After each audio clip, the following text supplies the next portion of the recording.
Ladies and gentlemen, good morning, good afternoon, and good evening to you all across the world, and welcome to the European Summer Pro League 2017 of the Halo Championship Series. My name is Sims, and once again, we have 6 teams.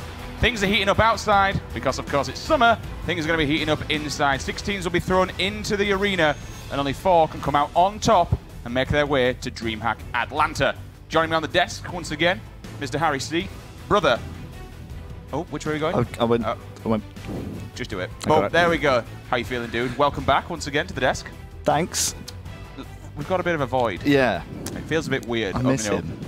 Our small child, mother and father of one, he's not here.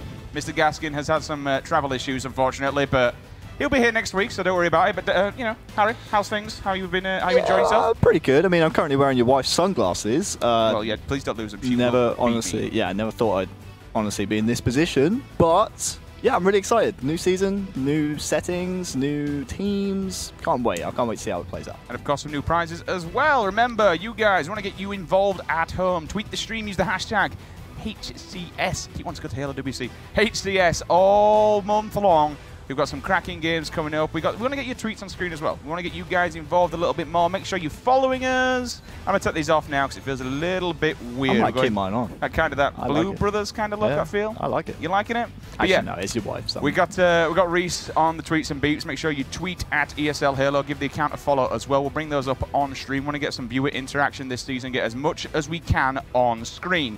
Speaking of the season, let's take a look at the format and show you guys at home how the next 5 weeks are going to go down. 6 teams, they compete in a round-robin format.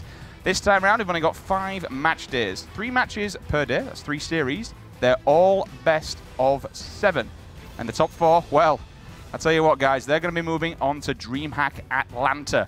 All 4 teams are going to be injected into the championship bracket. I mean, monumentous, Harry. We heard your words at the end of that VT. This is big for Europe. Yeah, monumentous, a word I made up on the day, and it sounded pretty good, but you're right, this is monumentous for Europe. This is the biggest event that Halo's seen in quite some time.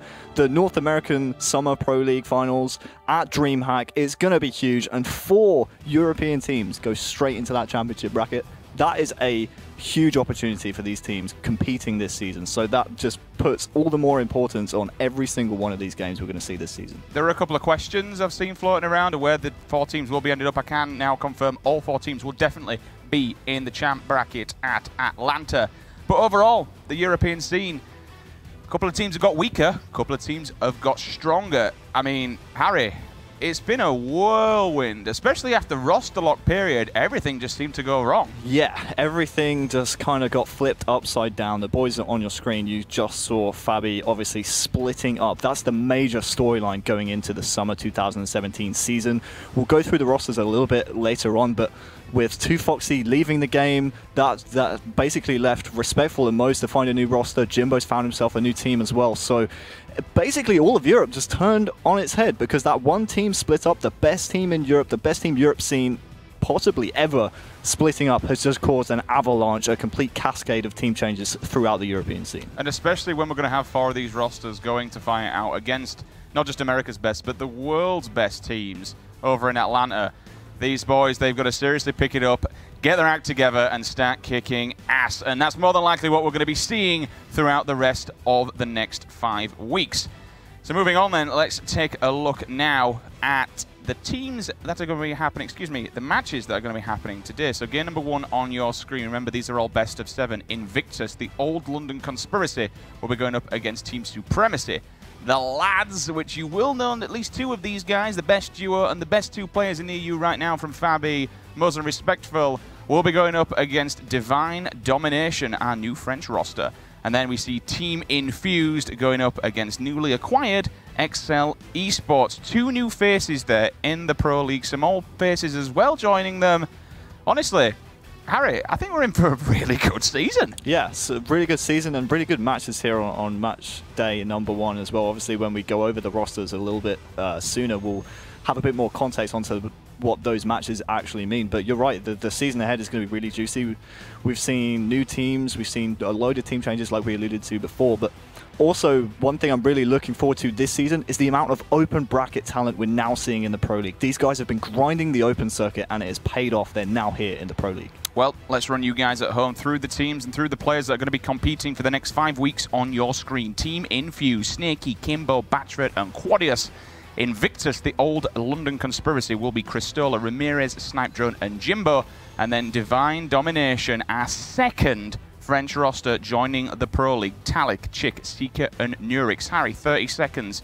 Quick thoughts and round upon those teams, please. Yeah, so most of these names you'll probably recognize, of course, with the exception of Divine Domination. Infuse, Snaky, Kimbo, Batchford. We know these names. They've been in Pro League countless iterations and different teams throughout, but the new man Quadios, in my opinion, is probably the player to watch on Team Infuse. He's been lighting up online scrims. He's a really strong player. Didn't quite make it to Halo WC on that Epsilon roster that tried qualifying but fell short at the final hurdle. Invictus, in my opinion, probably the best team in Europe right now. Cristola, Ramirez, Snipe Drone, Jimbo, very solid squad. Jimbo and Snipe Drone finally teaming up once again. We saw them on the old Epsilon roster that attended Worlds 2016. And then Divine Domination, like you said, the second French team in the Pro League. Sicker, especially on this team, is a very, very underrated talent. So looking forward to seeing what damage these guys can do this season. They are the first 3 teams. Let's take a look at teams 4, 5, and 6 over in the blue corner. The lads, Lunimos, Respectful, and Riot. Some well-deserved names you'll see and recognize on that roster. Team Supremacy, the only team coming out of Halo World Championship 2017 into the summer season 2017, completely unchanged. SLG, Solar, Punisher, and Fragger. Again, this is another French roster we saw before. We've got 2 of them now. They're going to cause a storm. And then finally, we have newly acquired XL Esports, Morga, Zuzizazu. We don't even know, he don't even know how to say it, Warlord, and Shady. Round up, please, Harry, on those rosters. So we spoke about Fabi splitting up. Moze and Respectful found their new home on the lads. Lunny and Riots are there now, match made in heaven. This team, in my opinion, probably around the 3rd best team in Europe at the moment, to be honest with you. Despite Respectful and Moze being such a strong duo on that Fabi roster, in my opinion, they've kind of lost out in the cascade of team changes that has happened. Like you said, Supremacy, the best team in France, in my opinion, probably around 4th place at the moment in Europe, because a lot of people have a lot of questions about them. You know, now there's no automatics. Now with that updated radar, all the updated settings, can they still hang with the best?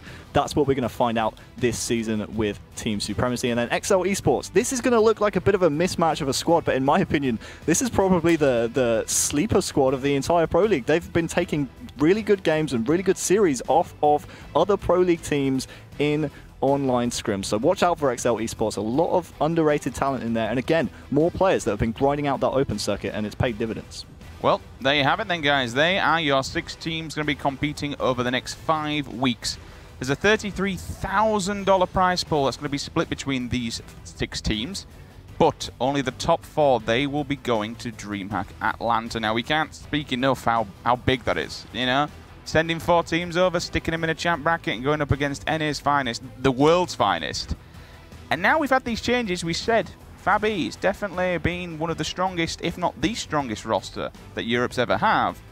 Now the players kind of sprinkled everywhere. Yeah, they're kind of looking for new homes, and honestly, with the transfer period, obviously we don't want to talk about it just yet, but the transfer period after week 2, I could see a lot of players kind of jumping ship, and that is just going to cause a lot more team changes. But you're right, DreamHack Atlanta, coming back to it, I mean, it's been announced for such a long time. You know, players and teams have had so much time to prepare for that single event. It's going to be the premier Halo event for Halo 5 this year, in my opinion. Just really quickly, to touch on what you mentioned after week 2 when the roster period comes up, when you've got people like Septic, who are FA, yep, week 2 is going to be wild, honestly. Two Foxy might even want to come out of retirement. Players like Flux, who have been at the top as well, might even want to come back. So a lot of things will happen also. It's going to be wild. It's going to be wild. But you know what? Let's talk about getting wild. We do have game number 1 just about to go live on your screens, guys. Invictus versus Team Supremacy to kick off the European HCS Pro League 2017 season. This is going to be awesome. Make sure you tweet the stream, use the hashtag HCS. Any initial thoughts from yourself on this one, Harry? Well, my initial thought going into this one is a lot of people are going to be asking, okay, so Jimbo and Snipe Drone have found themselves a new team, right? They've found themselves Ramirez and Cristola, who they've landed on a team with. A lot of people are going to be asking them, we've heard a lot of hype about these guys. Are they the real deal? This is a good test for them. Supremacy, They were the second best team at the Halo WC London event. Obviously went to Worlds, took a game off Optic Gaming, arguably the best team in the world. That was pretty wild. So this is going to be a real true test. Are Invictus really worth their metal? Are they worth their salt? We're about to find out. Well, on your screens then, guys, the best of 7 series layout. Week 1, match 1. Empire Strongholds, game number 1. Truth Slayer, game number 2. Colosseum Capture the Flag for game number 3. Game number 4 will be Eden Strongholds. If we don't see a whitewash 4-0, we'll be moving into game number 5, which will be the Rig Team Slayer. Truth captured the flag and then ended it all and rounded it off on Plaza Team Slayer. Empire Strongholds, Harry. Obviously now we've had a few changes to this. Plays a lot better, especially without the AI usage. Are we still going to see people dive bombing mid, or are people a little bit more coordinated now as they approach this map? A little bit of both, really. I mean, you still see the odd dive bomb, the odd desperate attempt to... But honestly, I feel like that's punished a lot more now with the new settings, right? You don't have the automatics to try and push into a base with. You don't have that radar to try and sneak up behind someone and get an easy kill. Obviously, the power-ups are still going to come into it. They come up every 2 minutes, so watch for both teams to try and control the turbine and the tower for those. But in my opinion, this has turned into one of the best Strongholds game types to watch because it really rewards a lot of strong decision-making and coordination within a team and as a unit. I actually want to start this one off with Snipe Drone. I've been hyping him up pretty much ever since these new settings were announced. I said Snipe Drone is going to be one of the guys to watch. I said it on the Beyond forums. I said it pretty much to anyone who would listen. This guy is a changed man. He's a different beast now on these new settings. I do remember a long time ago when we were talking about it and said, how do we think all these settings are going to play out? How do we think teams will be? Crystal down the kill feed. Straight off the bat with a double kill and Snipe Drone, the man we are chatting about right on your screens with the overshield, will take down on Pitber.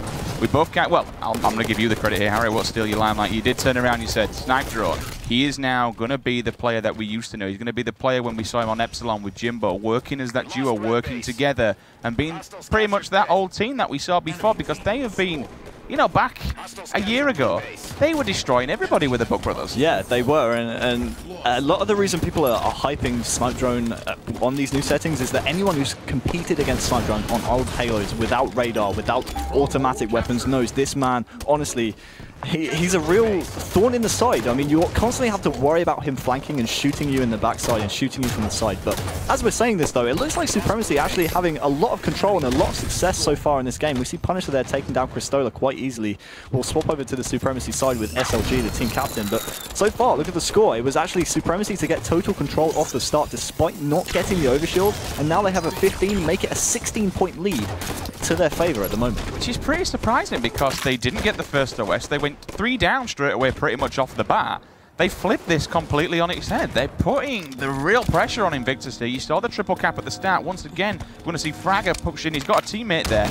Nobody's over at blue. I think we've just seen a player actually finally land inside blue. So now we'll see Invictus make some work on it, but I'll tell you what, Supremacy, great start from them. Yeah, great start from Supremacy, and the man we're on board with at the moment is a player that a lot of people wondered, is this man going to be any good without that automatic weapon in his back pocket? And in my opinion, if anything, I think Fragger's actually got a little bit better without the assault rifle in his possession. He's become a real star player, more consistent, definitely a more consistent Fragger for Supremacy, and he's been putting up stats in online scrims as well. At the moment, we're seeing the odd poor decision from Supremacy players trying to desperate the pit. You can see it's contested at the moment. Good double there from Fragger, though. This is what we're talking about. This man's become a real beast, making clutch plays for Supremacy when it matters. And one thing we need to know on as well, Harry, which we haven't even touched on whatsoever, last night we actually had what's been denoted as the heavy aim patch. That has landed, so really this is the first time we're seeing it in competition level play, and now we really get to see who's good with that Magnum, who's good with these precision weapons, who can pick up that DMR and just drill the other team from across the map, land every shot,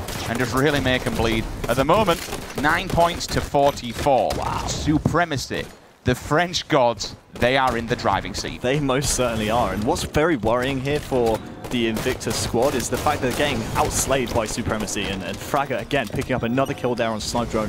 Snipe Drone, a player we mentioned to watch for. He's really nullifying the threat here from Invictus. Snipe Drone definitely the point man for them, but so far it's Fragger winning most of the individual duels where he needs to. So just watch for that going forward. Snipedrone certainly not firing as much as we'd expect him to so far in this game. And Fragger, again, picking up another key kill on a player trying to get the pit right there. This man, in my opinion, is probably one of the best players for Supremacy right now. Can we just appreciate his little rotation, how he moved from one base over to tower so he could get the angle on the player downstairs in the pit. This will be a big kill if he can get it. Thankfully, a big kill, though, at least for Cristola. Stops them getting that plot, so now they can at least pull it one back, which they do. Ramirez with a cracking double was going for the barrels, didn't get it down in time, so that player will stay alive. Cristola now, DMR in hand, looking for these two players. You can see him on the outlines, Harry.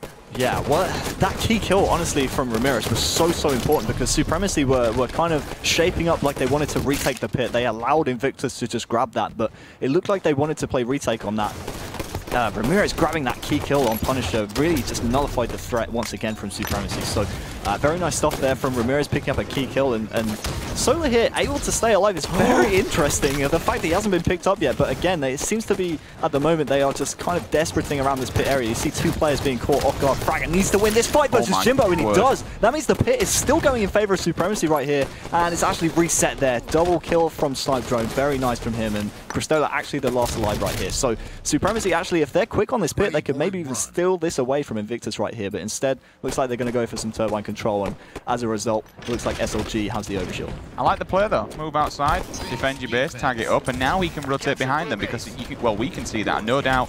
You can see on Rommy's screen there, that's going to be Punisher above him, calling out that one player. Snipedrone and Cristola, they take down two. We'll see Solar. He'll also pick one up himself, but SLG just playing the numbers game. He knows his team's down. He knows he needs to stay alive, and especially when you got an OS like this, fair enough, you want to make a use of it. You don't want to get stuck in. But why bother when you've got so many dead in your team? You're going to get it wiped off your back. Yeah, I like the phrase you use, actually, the numbers game. One thing you'll see about Empire Strongholds especially is you want to keep an eye on that kill feed and see where the numbers are. I mean, if you have numbers, obviously you want to start flooding towards Strongholds as soon as possible and try and make that numbers advantage count as much as possible. Invictus at the moment, they're clawing themselves just about back into this game by trading kills with Supremacy, but you can see Cristola opening up the scoring right there by taking down SLG, but a very, very key kill there from Solar, trading that one off means the numbers advantage for Invictus only lasts for a couple of seconds, so that's very important in terms of maintaining a lead. Although Invictus have had control for a long time, it's Invictus with 3 down right now, and as a result, it looks like Supremacy are going to grab red base as well as that pit, so very well done from them, being very patient and not overextending. That really went in the favor of Supremacy. How they pushed together, they pretty much just collapsed in. You saw Solar come from behind when you were looking on the player outlines. It was just a flood. They all came across from down on this turbine side. 3 members, one directly after the other, over on the side of Invictus. They all just dropped, which has now put them back in the lead again with this double cap. But once again, they're not managing to keep out of it for long enough. Yeah, just a really minute play there from Snipedrone I actually want to give a lot of credit for. He saw his teammates grabbing the pit. He saw there wasn't really too much pressure on them.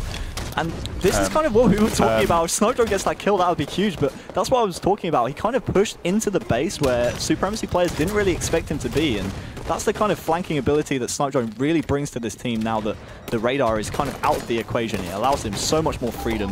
Overshield going into the hands of Ramirez is going to allow Invictus maybe to take back this pit. Ramirez with 2. Looks like he could get 3. This is for the overkill. Can't quite make it happen, though. SLG, the last alive. Fragger here coming off the respawn, but looks like Pit is going to go back into Invictus's hands. And so far, Invictus have actually done a very good job of getting themselves back into this game. If Fragger can grab this camouflage and start making plays with it, get the first kill on the board, as Solar has done just there, taking down Cristola, then they could maybe start retaking this pit and put a little bit more pressure back onto the backs of Invictus. 2 players outside fan, 2 players over on the side of red. Jimbo, no idea where this one player is. Camo just patiently waits for a second, going to get away with his life. Finally, last shot comes out from Fragger, but only 1 kill, Harry. You mentioned about putting that camo to use. Only getting 1 kill out of that, not really doing much work. Grenade goes down, hoping Ramirez will pop through the window. Solar trying to stay alive. Catches Ramirez, gets the Duke. Almost gets the kill, but Ramirez says not today, my little friend. Puts him down. Snipedrone off the respawn then, pushing on fans with Cristola. He's got some support 2-on-2 in just a second. But we did see that one player there, Harry. He's all tanked up. A grenade came in. And now they're kind of cornered into blue. Fair enough. It's their base, but look at Invictus. They're pushing on this. Yeah, and first kill going in their favor as well means 3 players are going to flood in. This is a real dangerous territory here for Supremacy. They kind of need to hang on until the next Overshield comes up, in my opinion. And Overshield is definitely what they need. Right now, the pit is not even remotely being contested by Supremacy. And SLG right here, not sure about that decision to push in by himself, especially while Snipedrone has turbine control. He's always going to have the height advantage in that kind of period right there. So basically, Supremacy have around 1 push left. Fragger getting the first kill will help out, but he's traded off immediately. The next kill is going to be huge. Could even be game deciding, in my opinion. Solar taking down Ramirez, but again, it's traded off. So that, in my opinion, is going to be GG for Invictus. Very well played from them, despite being down very early in the game. Awesome, awesome work from Invictus. Coming back from, I think it was at least a 50-point deficit against Supremacy. What a comeback. What an absolute comeback. Now, kind of rolling on when you look towards further on, Harry. That doesn't do wonders for your mindset. Kicking off game number 1 where you're well and truly in the driving seat, and that just kind of happened. Yeah, that did kind of just happen. But we talk about mindset. These two teams actually scrimmed very recently, and the last time these two teams played this game type, Invictus won 100-27. So that's a lot closer than the last time round. So it depends if you're a glass half full or half empty kind of guy. Looking at the stats, Cristola, top slayer in the game, 20 kills from him. A lot of assists across the board. Very nice to see from both teams. But honestly, it was Cristola, just the standout performer right there in that game. Let's take a look at some of the damage done. See exactly who's going to be pretty even, honestly. Yeah. I mean, Snipedrone obviously spoken about constantly in Europe as one of the highest damage dealers. He's the highest damage dealer in that game, and honestly, Cristola really stole the show, but Snipedrone's certainly backing him up. Especially with the 6.6 KDA. Punisher down at the bottom, though. Credit where credit's due, 7.0 KDA. 2.5k damage, as you mentioned. Everyone generally even across the board there. But I suppose we can look at that and read into it as much as we like, Harry. When it's 178 and you get kind of a little bit of a reversal, you got to be feeling good. Oh, yeah. You got to be feeling good. Rock and roll. That's momentum definitely in your favor. I mean, winning a game 1 in this series, especially a best of 7, is absolutely perfect for you because you're going to go forward knowing, hey, we can beat these guys. I mean, fair enough, it's only game 1, it's only 1 game type. These guys are beatable. We can win this series. So Invictus, yeah, it's going to do wonders for their confidence, but in my opinion, they didn't really need too much confidence being boosted. This is just going to reaffirm their authority on the league. I mean, obviously, we're still on match day 1. No, that's the first game played of the Pro League, but they really want to stamp their authority on this league, and that's a great way to do so, despite obviously almost losing that game, to come back and win it in the fashion that they did. That's going to, again, just kind of speak volumes around the league. A little bit unlucky there for Supremacy, but still everything to play for. That's only map number 1. As they will fall 100 points to 78 against Invictus on Empire Strongholds. Game 2 then Truth Slayer. Now, I've got to say, I remember a certain European qualifier at Wembley seeing Supremacy on this map. Yes. And I remember what went down. These boys know how to play Truth. They do. They do. And it's kind of... It's almost a little bit worrying for Invictus when you look back, like you said, at that Wembley event. What Supremacy did to infuse at that event on that game type, Solar especially with the Carbine, was a force to be reckoned with. But obviously, there is no Carbine on this map anymore. There are no rifles. It's just pure pistol gameplay. We have the tactical Magnum on bottom middle. We have the camouflage coming up every 2 minutes. But really, this again should be Invictus's game. The last time these two teams played this game type, they won 50-43 in a scrim. Again, it depends how much you guys really like to take into account scrim results. Obviously, they're only practice, but we'll start this one off with the top slayer from the last game, Cristola. We didn't really get to speak about him too much. The new man on the team, probably the least recognized name on this team as well as in this game, to be honest with you, but he really put on a show last time round. You kind of mentioned it about some of the changes as well. We kind of called, he says that there's no Carbine this time around. There's no sword either, which is what those, especially Solo, was abusing in that certain match that we were speaking about versus Infused. Cristola will fall at P2. So will Fragger as well. Jimbo comes in, grenades go down, no hit markers will be found. Creeping around, needs to get out of the death cave though, he goes down as well. People dropping left, right and center as they enter P2. But here comes the aggressive push from Supremacy. They take down 1, working together as a unit. I like that collapse in, call out the player, take him down 1 for 1. The death cave. The death cave. I love that because it seems to me every single time I play this game in matchmaking, this map in matchmaking, I just get naded into oblivion. So I might have to use that going forward. I mean, for many years, Harry, you've played Halo 2, you've played Halo 3, you always pre-nade P2, but now in Halo 5, you've obviously got the little LED lights above it. Yep. So you know when somebody's in there. If those lights are on, there's somebody in. Throw a nade in, try and get a hit marker, push him out. And of course, those nade hit markers certainly help out as well. Oh, Jim almost giving Punny the dipsy doodle, as our friend Strongside would like to say. Let's hop over to Ramirez's point of view. They're down by 3, still 3 at this point in time, but it's a game type at the moment that Supremacy definitely look comfortable on, and Ramirez can't quite make the kill happen, and I'm not surprised to see Solar let him know about that one.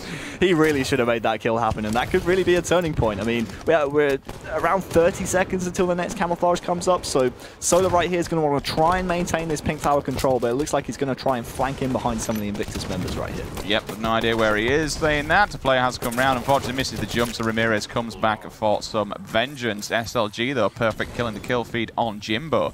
We'll stick with Ramirez, obviously coming off of that spawn screen, looking onwards, up into the base, and all of a sudden, we just get a face full of blue outlines. So that is actually a perfect play there from Ramirez, because the camouflage is coming up very soon. You can see Jimbo here gravitating towards pink 1. Ramirez might have challenged a little bit too early. He could have played that maybe a little bit sneakier and tried to catch some of the Supremacy players contesting that camouflage on the blue-pink side by surprise. But it looks like it's going to work out here for Invictus anyway, as Jimbo picks up the camouflage. So I like the idea from Ramirez. Went a little bit too early, maybe didn't have all the information readily available to him, but it looks like Jimbo's camouflage is going to be a non-factor in this game. So Invictus still down by 3. Grenades coming in on Snipe Drone then, just going to play a little bit passive, get his shields back. Ramirez goes in, pushes out Punisher, which is fantastic work.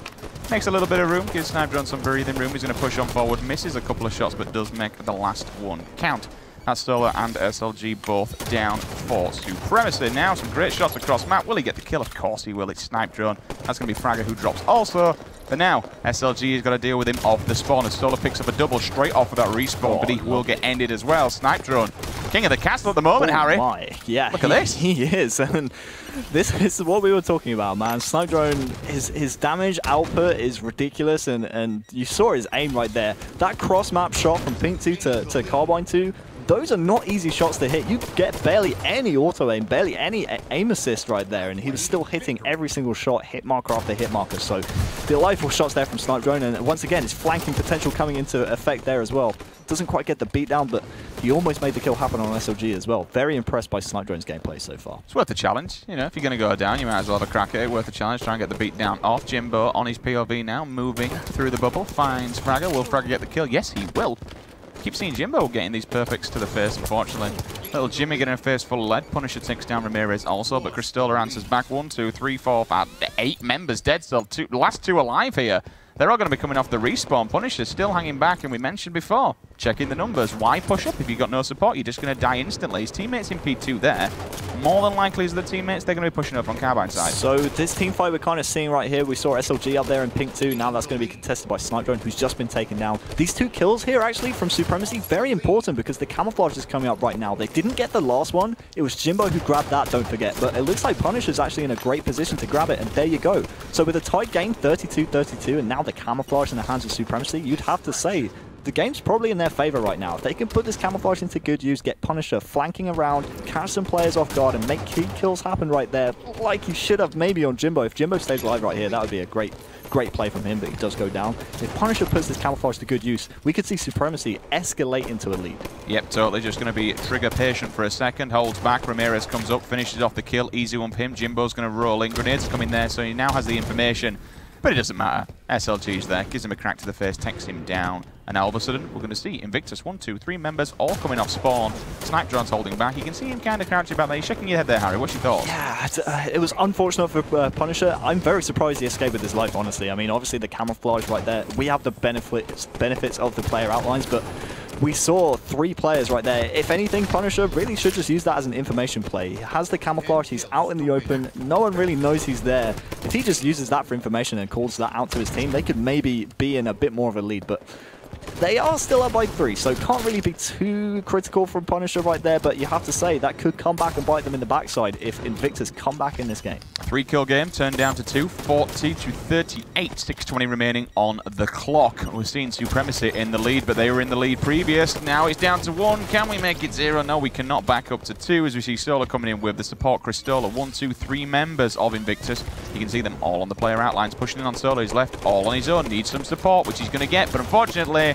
it's too late. I'm not sure about both these teams fighting over a Carbine at the moment. It was Supremacy to grab the last camouflage, so they're going to know the time, but the fact that Invictus are pushing so aggressively here on the Carbine Tower is a bit puzzling in my opinion. I'm not really too sure why they're doing that, but it looks like Supremacy haven't really made the most of that. Solar will go down in pink 2, and Jimbo's in a great position to grab the next camouflage. They don't know the exact timing on it, but they have Supremacy locked in the base. And look now, with Jimbo with the camouflage, they have a 3-kill lead. Invictus look like they're in a prime position to take this game. Yeah, this is rough. This is rough, man. Down goes one, found out on his own, unfortunately.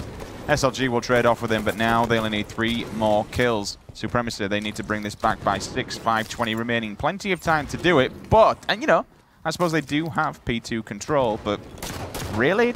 Do Invictus have to push? Does that mean anything? Well, I mean, you can see on the player outlines there, the play call, I'd imagine is from Ramirez. Definitely the in-game leader was, let's get a tower as well as a base. They still have a player, yeah, crouched in the base right there, being very patient. That's Snipe Drone, but the push here from Supremacy, I'm not sure about that play from Invictus to go to Carbine. Now, as a result, they're actually locked at Carbine. They don't have a base. They have Punisher over there at red, pressuring them from there as well. He's just gone down, so yeah, I'm not too sure about that play call right there from Invictus. They only need 2 kills to win, but very risky, pushing out of the base and going to Carbine right there. Very puzzling. 2 more kills, all Invictus needs. We're just going to watch this one and let it play out itself. Cristola and Ramirez working together as a duo. Fragger's still up in P2, but no one's going to bother pushing, as you mentioned. And Ramirez, the shot caller grenade goes down. That's a cracking nade. Doesn't actually land any hit markers, which I'm surprised at. But Fragger, he's going to be allowed to put a lot of shots down. Cristola's no shield, gets 1. Nice POV. Unfortunately, though, the back whack comes in. Ramirez seals the deal and stamps the seal of approval on that match. 2-0 will be the score in favor of Invictus. Back-to-back comebacks. Yeah, back-to-back.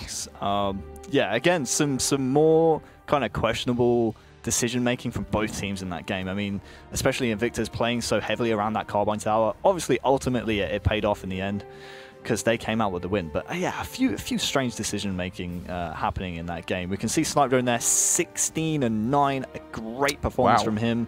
Good shots being put down from Cristola and Jimbo as well. Ramirez with the -3, but I'd be willing to bet, honestly, his damage dealt was probably up there as well. A lot of assists on the side of Supremacy and no real standout bad performance apart from Fragger with a -6 spread. That's not too great. Taking a look at the damage dealt, and SLG with 3.3 thousand. Every time we looked at him, though, he was just tagging people across the map and just pre-firing, getting the bullets in, getting the hit markers down, laying down the cover. And again, he's, for me, the shot caller of this team, so to be doing both of them at the same time. But unfortunately, you're not going to beat a stat line like that. When you've got Snipe Drone at the top just doing Snipe Drone things, I mean, there's a vicious rumor that Michael likes these settings. Just a vicious rumor. It's a rumor. Just a vicious rumor that he likes these settings. When you see him putting up them kind of stat lines, I just see Epsilon Snipe Drone all over again. Yeah. I did lament the kind of decision-making from Invictus to leave the base, right, and go to the Carbine Tower. That was very puzzling, but I have to applaud them for their identifying of the situation and realizing they didn't have a base and pushing Punisher, who was alone at red. That was a very, very clever play, and it was good that they identified that, because if they don't push red right there, they're trapped in the bubbles. They're trapped in the Carbine Tower. They are trapped without a base, without a roof over their heads. So very smart play there from Invictus, kind of realizing their weakness. They left blue and didn't have a base. They identified that and went to red. Very smart from them. I mean, that's always the harder thing, right, on Truth Slayer, especially when on a map like Truth, when you're downing kills, you have to do the work. You've got to push. The other team, like we kind of saw, and you mentioned it, a few dodgy players, but still, you've got to do the work. The other team can sit there and happily just open the floodgates as, if you want to give us a few more kills, boys, welcome to the pie. Yeah. Bring it on. We'll happily wait here and sit back. Unfortunately, very close game, though, and I think this is going to be the story of the entire summer season. Game number 3 about to come on your screen, guys. Coliseum CTF. Will we see a match just as close as the previous two? Honestly, I think we will, but there's a sniper rifle on this map, and there's two men who very much enjoy using it, and that would be SLG and Snipe Drone. This could be awesome. We could see some magic here. We've seen it happen plenty of times from SLG, especially on this map. He's a big fan. He is a big fan of that weapon in particular, but the last time these two teams played in the online scrim, by the way, it was actually Invictus who won that scrim 9-4. They played this map. It was 3-1 in favor of Invictus, but Ramirez in a 5-minute game had just 2 kills. So watch out for him going forwards. GPK. Just doing GPK things. Rocket's in the hands of Solar. He's just gone down. Snipe Drone has the sniper. We could be in for a show. 1-on-1. Only 2 left. Excuse me. No, Ramirez is there. He's just creeping around in grass also. Grenade goes down. Intercate doesn't find any target whatsoever. The call comes out for some support. That's on SLG. Team captain goes down. No scope. Snapshot comes in. There's a double. So you can at least see the trade-off. We're getting 1 chase round from Solar. Punisher and Solar working together. They will take down Jim. And now, if they know where it is, which they do indeed, here's a sniper rifle. Time to do some work, Solar. Yeah, the key, in my opinion, for Solar right here, in my opinion, is find Ramirez. Because Ramirez right now has the rockets, and I believe he's actually behind the entire Supremacy team. So if they're not careful, even if they get the kills right here and start running the flag, Ramirez could be a real thorn in the side. So watch out for Ramirez. I'm not sure about this pull, in my opinion. It might just be a distraction play, which it is. Very clever from him, especially as he still has these rockets, but the timing just coming to bite him in the backside. Gets the trade just about, but with Solar being the last alive, very important he gets at least a kill right here to help his teammates off the respawn. He knows where Jim is. He knows exactly where he is. Jim's going to come up aggressively, jumps up, goes for the no-scope. Unfortunately, Jim says, not today, my friend. SLG eliminated with rockets, so both power weapons taken out of Supremacy's hands just pretty much as soon as they get them, Harry. Fantastic work coming out of Invictus. It is, again, really good work. I mean, how many times do we see on Coliseum the power weapons really dictating the storyline of the game? So very important that Invictus, again, like you said, taking the power weapons out of the hands of Supremacy. I mean, Invictus have been bossing this series so far. They've won both of the first 2 games. If they can keep taking the power weapons out of the hands of Supremacy like they're just about to again, that's really going to demoralize the French squad. And honestly, wouldn't be surprised to see this flag run actually be converted into a capture as Snipe Drone's running the flag right to one of the Supremacy members. Thankfully, Fragger's going to be there, though, to at least put a little bit of a pause. No, he's not. He's dead. I'm talking rubbish. Literally just got eliminated. So that flag's still going to carry on bouncing. Snipe Drone. He's going to hit it home, and there you have it, Invictus. They are 1-0 up in just over 2.5 minutes of regular play. Ramirez, once again, Harry, you called him out earlier for being that flanky kind of player. He's back at it, and I think this is what he's needed. With the radar settings, we said before, he was struggling a little bit because we do know that Ramirez is kind of that old school player. Oh my. That's actually disgusting. Disgusting. That's disgusting. You've taken the word out of my mouth. This is honestly, like, going back to the old school days of playing against Ramirez, he does this type of stuff all the time. It's so frustrating to play against. If you can't lock him down and make sure you keep tabs on him constantly, he's going to do stuff like that all game. The good thing for Supremacy right here is the fact that the Invictus flag is actually out in the open and very baitable. So as long as they have a member on their own window baiting that flag and putting damage down, they could very easily have the opportunity to return this flag. The flag actually, they're touched again by SLG, but how has no one kept a tab on Ramirez? He's been here for around 5 minutes. This is crazy. Yeah, we've literally sat on board with him and he's not moved. And there you have it. Pretty much all because of Ramirez that. Getting it across the map, getting the juke, throwing it up. He's defended it, Harry. He's literally defended it 4 times of people been trying to touch it. They've not eliminated the problem on the map. Andy Ramirez was the problem on the map. They didn't take him out, and now they're down 2-0. Ramirez was the problem. That's insane. SLG with a sniper gives Supremacy somewhat of a lifeline, but they really need him to start firing soon. Rockets in 10, you hear the announcer saying that. Very important that Supremacy get those as well, but as we've seen so far in this game, Invictus getting the power weapons, that doesn't guarantee success for them, because like we've just seen, Supremacy are not good at hanging on to them once they get their hands on the power weapons. No, unfortunately not. We're going to see Fragger get pushed into a corner. He's going to get killed at least with a grenade. Rockets are up. He goes down as he tries to advance onto them. Can Punisher get rockets? Maybe. They've got a sniper as well. No, he's not. Look, they just can't do anything. Invictus at the moment are just crushing them. Absolutely crushing them. They try to get something going and they just say, no, not today, boys. And kind of to touch back, Harry, I know we're going a little bit randomly off topic, but Ramirez, we said in the past, he wasn't the kind of guy that I'd be putting up your big stats, your big statistics, your big numbers. But when it comes to objective, there is no player better. Yeah, definitely not. There is no player better at objective game types, and there's no better shot caller, in my opinion. Definitely not in Europe. Absolutely not. Let's not get ahead of ourselves. But very worrying here for Supremacy once again. Snipe Drone with the Rockets. If he stays alive right here, this is going to be just so important for Invictus, because even if Cristola doesn't get that double right there, Snipe Drone still has the Rockets. Fair enough. Oh, he still does get the trade. That's insane. I was going to say, even if he doesn't get that kill right there, he can still just kind of stay alive and make sure that his team just have a platform to push up from. But you can see right here, Invictus just rallying this flag back. Supremacy, they need kills, but look at the kill feed.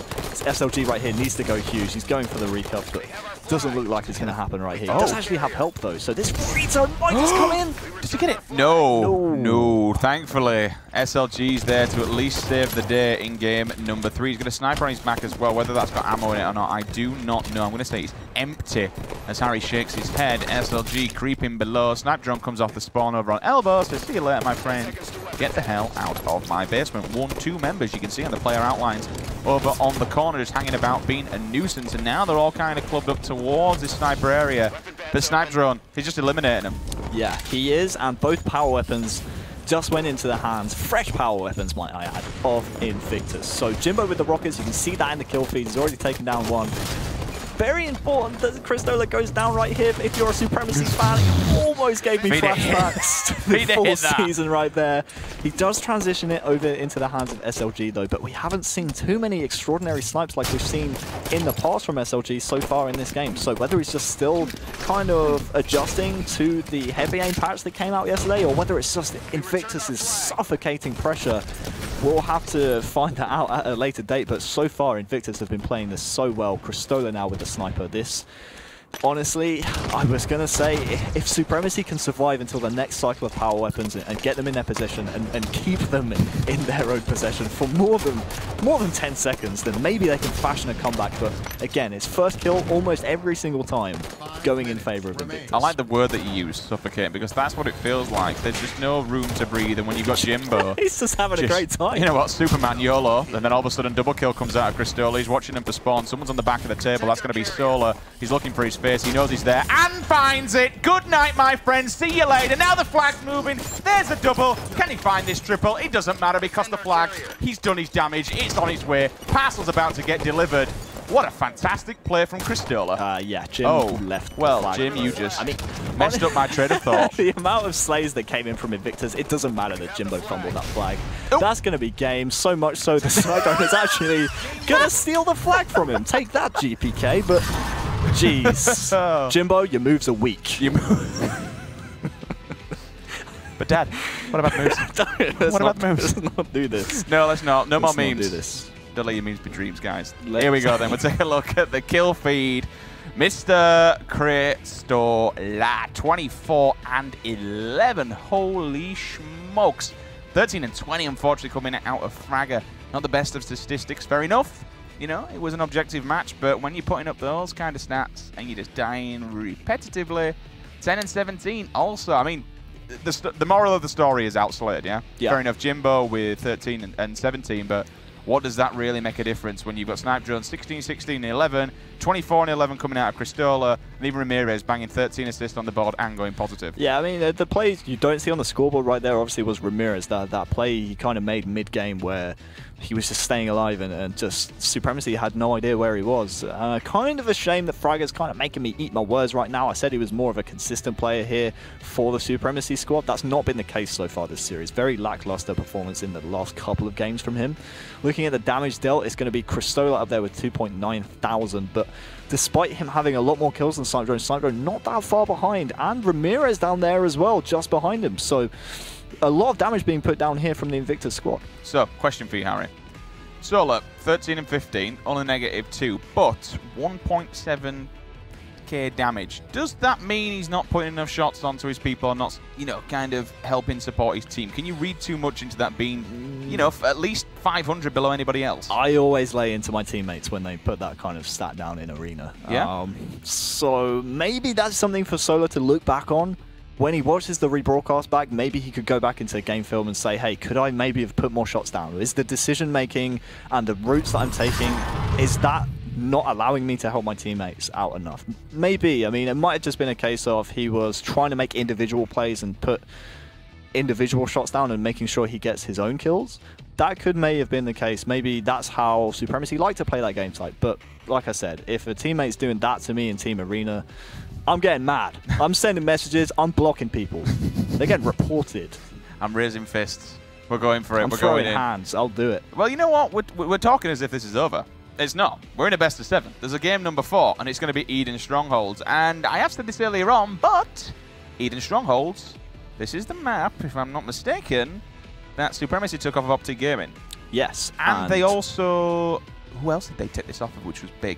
Fabi. Yes, it was. At Wembley. It was indeed. The first game of the Grand Finals. So, if we had to read into history, and history would have it, Eden Strongholds should be a good map for Supremacy. They should be able to claim victory in this one. Almost definitely, yes. I tend to agree with that. When you look at the last scrim, though, Snipedrone went 23-9 on this map in a game that Invictus won 100-74. We talk about Supremacy, you know, taking games off Optic Gaming and taking the game off of the Fabi squad at the Wembley finals, but that was a different squad. This Invictus team obviously plays a lot different. You know, it's not going to be the same kind of story. Every single game of Halo is different. We're going to start this one off with Cristola. Red team definitely more favored to grab the overshield at the start. Blue team have to make a play on it with their grenades, but it doesn't look like anyone's actually extended here for Invictus. It's going to be Jimbo to pick up the overshield, although he just got taken out. He's not even picked it up yet. So despite Red team being favored to grab the overshield off the start on this map especially, it's going to be Punisher for the blue side of Supremacy to grab that one. Oh my. Oh, wow. He's going to get the sticks. He'll get the cluster lock as well. Down they go. He got a fastball as well. Did he kill him with a grenade? He killed him with a direct grenade. Wow. So he stuck a player, but they died before it exploded. Because, wow, that's crazy. Well, there you go then. At least we know that the French, they know how to play hardball. So, rockets in the hands of... No, I'm sorry. I'm really sorry. You know, it kind of worked. I thought it did. That rocket was poor, to be fair. Yeah, that was terrible. That was an absolutely appalling rocket. Yeah. Well, we're not going to talk about that. We're not going to talk about my poor puns. We're going to talk about Solar trying to cap Red Nest. He's about to grab this one. Yes, he can. Going to move on now past Turbine. Rockets in the pocket. Looking onwards at blue. 1, 2, 3 members over on this blue side, Harry. So, you know, he's going in deep with the Rockets, I suppose. There's one player hovering around pit. That's going to be Ramirez. Rocket goes down, get that kill. Where does he want to be watching from here? What's the play after this? Yeah, the question is from Solo, in my opinion, is surely he would have heard from a teammate that that play was weak. Why waste a rocket on him? I mean, Ramirez doesn't even know that you're there. You have the height advantage on that player, and you also have the shield advantage. You have the health advantage. So why waste the rocket? I mean, fair enough, you want to make the kill guaranteed, but you could just whip out your pistol right there and get the kill and just back your individual skill. SLG not making the kill happen on Cristola right there. Yeah, a lot of shoulda, woulda, coulda so far in this game from Supremacy. Cristola will be taken down, so let's see what Snipedrone can do. I said before the game started, he actually went 23-9 last time these two teams played. Fair enough, it was an online scrim, but you can see right here, he's continuing that performance. Clearly a fan of Eden Strongholds, and he's playing this to perfection at the moment. 10 minutes left in the game, Sims. That means Rockets just came up and the power-up, so just watch out for those. Well, unfortunately, doesn't realise that Fragger's behind him, but he is dodging some bullets. Dodging, weaving, ducking, diving. Doesn't quite work out as his body hits the stairwell. One player comes down to challenge the guy waiting on OS. It's going to be Ramirez. SLG misses it, though, unfortunately. Goes back for it now. We'll punch that one in his chest. Here we go, then. Can Team Captain Norwin do some damage with this OS? He's going to tag up blue, 19-22. They can bring this one back, and that's exactly what they're going to do. How they'll do it, we'll soon find out. One goes down. That's 2, because Punisher, he's also got the rocket. So, pretty much power weapon control and everything else in the hands of Supremacy, Harry. This potentially could be a triple cap. It most certainly could, and this is kind of the beauty of Eden Strongholds. Those rockets, camo, and overshield coming up every single 2 minutes means that this game type can definitely swing in one team's favor. Like you say, they stopped the Stronghold, and now the triple cap continues. More slays coming in here for Team Supremacy means they're going to continue control. Good patience there from Jimbo, staying alive, getting the first kill for his team, and now it's 2 slays in favor of Invictus. That's exactly how you break a triple. I was a big fan of that player. Hold back for a second, then poke out when you needed, take down one, and all of a sudden he backed off. We then saw the bait coming from Cristola. 2 kills down. You called earlier, playing the numbers game. That's exactly how you do it. And all of a sudden, Blue Bend, it's back in the hands of Invictus. But Punisher, laying the pressure on. If he gets this kill, it'd be pretty big. One player comes in. He has at least weakened him, so Ramirez, trying to stay alive, is going to get his shield back. Look at the light rifle. Bullet just flies past his face like something out of the Matrix. SLG with a double. So now they've got some map presence. Now they're making their presence known. They take him down as well. That's potentially a triple there for SLG. Maybe just a little bit too late, but 3 kills in a row. And the time is ticking along nicely, Harry. It is in Supremacy's favor. That triple cap really helped them out, and that was pretty much all due to the fact they grabbed the Overshield and the Rockets. The Rockets coming up in 1 second and they're on the map. The Overshield comes up in around 10 seconds just after that. So look for whoever picks up the Rockets. I think it's going to be an Invictus player. I'm not too sure yet though. Whoever grabs the Rockets needs to transition over towards the pit. It's actually going to be Solar right here. SLG just grabbed himself the camouflage, so that's 1 out of the 3, 2 out of the big 3 actually in favor of Supremacy. They just need the Overshield in their control and they will have all 3 of the main power-ups and power weapons on the map. The reload, unfortunately, not quick enough there. Jimbo will scoop the Rockets up. 2 in the chamber. Looking for anyone advancing down on OS. Doesn't happen. He's going to pick that up, and that's a very nasty combo. It is, because Jimbo now has the Rockets and the Overshield, and don't forget, last time Supremacy had this combo, they got a triple cap. Let's see if Invictus can actually kind of do the same thing to the Supremacy squad. I think the worst thing about that is, as you can kind of see now, just cheeky. Just about stayed alive right there. I thought the stick might have killed him because he was quite low health, and if that was the case, they could have maybe just prevented this triple, but once again, it's the Overshield and the Rockets really being the big factor here on Eden Strongholds, just putting a triple into effect. I like the fact that because of, rather than running in there to get the kills, you know, usually you can't stand your ground. You can now have players running at you, taking down your shield, taking you out, but it's kind of like being the bouncer of Blue Bend. He's just sat there, and when people are running towards him, they're easy kills for him, but more importantly, they can't get in the hill. Even if he doesn't kill them, he's just keeping Blue Bend, and all of a sudden, that big lead that Supremacy had, flashbacks of game 1, Harry. It's perfectly played there from Invictus. That's just perfect counterplay. I mean, Supremacy got the first kill right there on the player inside red. When you want to take red nest, the #1 kill you want is the player that's either playing red window or inside of red. They got that first kill. What do Invictus do to reply? They push all the way around to Blue Cat and go behind them to grab Blue Bend. So Supremacy have a choice to make. Do they commit to red nest and potentially get naded out, or do they turn around and try and contest Blue Bend? In the end, they kind of did both. And now look, a triple still in the favor of Invictus. And Snipe Drone coming in with the backsmack. That's 2 in a row double. Actually there. The Snipe Drone almost making it 3, and he does. The overkill's inside of Blue Bend. Don't think he'll grab it, but wow, that's an unfortunate spawn behind him though. He's not looked at his radar, and it looks like a Supremacy player might just be able to grab the Rockets as a result. How's he alive? Thankfully, you know what, right there, that triple kill for me has just sealed the deal. You saw how many players of Supremacy were taking plots at one point. They were on the verge of flipping that triple cap and taking 2 themselves and putting themselves potentially back in the lead before he even touches it. Literally before he even touched it, Ramirez fires a rocket down. There's a free firework.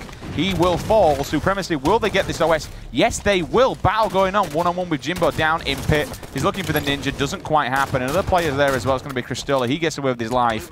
But I tell you what, boys, that is game, set, and match. Invictus, they 4-0 Supremacy, match 1, day 1 of the EU summer season.